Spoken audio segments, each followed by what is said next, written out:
Hi, and welcome to week 3 of What Would Prince Do? This week is a big one. It's create a symbol and adopt it as your name.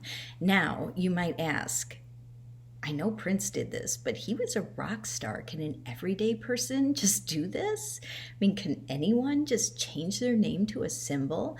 And I'm here to tell you that yes, everyday people can try this too. And I did it in April of 2019, the year I lived like Prince. And it was one of the most transformative things I did. The way that this showed up in Prince's life was it started in 1993 on June 7th, his 35th birthday. Prince announced that he was no longer Prince, but rather was this unpronounceable symbol, which was the love symbol. Number 2 is the formal name for it.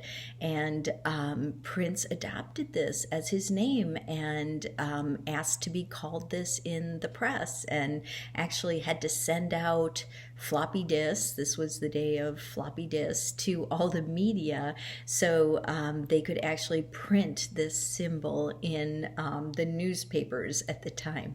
So, Prince was a daring rock star. He was making a statement about how he was making a break from his past, how he was freeing himself from what he considered to be an oppressive music industry system.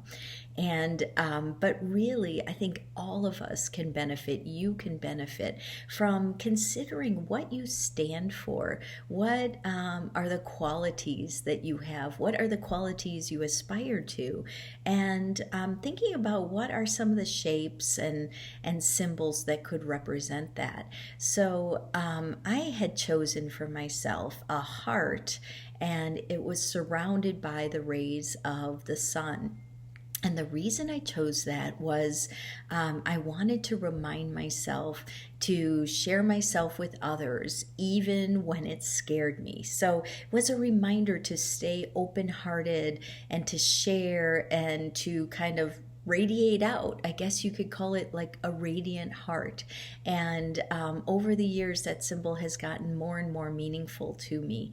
I did it in a very simple way that it could be called symbol making for dummies.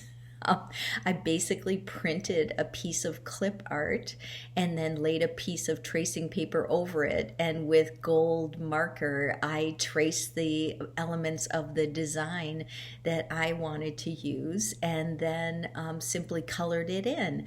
I took a photo of it. I used it as my phone's wallpaper. I drew it on a name tag and introduced myself that way for a month. I even went to a benefit that month for one of these fancy black tie events, and they handed me a name tag, a laminated one, and I took a purple Sharpie that they happened to have, and I drew over it. I drew, my symbol over my name, and I introduced myself that way to people at the event. And you know what? It turned out to be one of the best events I attended in years, because I was able to kind of go beyond the typical cocktail party banter with the people I met, because they asked, why did you draw this purple heart and rays of the sun over your name? Why are you doing that? What does this stand for? And we really got to kind of go in depth about what the whole year of living like Prince was about, and people really got a kick out of it. And I think it made them think a little bit too about, could a symbol represent us in ways that a name with letters can't? And I'm here to tell you, I think sometimes a symbol can communicate better than just a word with letters. So this week, I want you to create a symbol, and then I want you to take it to the next step of putting it on a name tag and introduce yourself that way. Even if you go to the grocery store, wear it. Maybe the cashier will ask you, and just practice introducing yourself. It's kind of fun, it takes a little daring, but it also it's kind of fun to see people that it sort of sets them back on their heels for a second. It makes them stop. It makes them think. And I think that was something Prince loved to do. Was he had that little, bit of a rebel tendency, right? To, he was okay with making people uncomfortable once in a while if it was going to, cause them to see things in a new light. So after you finish this video, I want you to go back to the web page, click on another icon, and see where it takes you this week, and have fun becoming a symbol.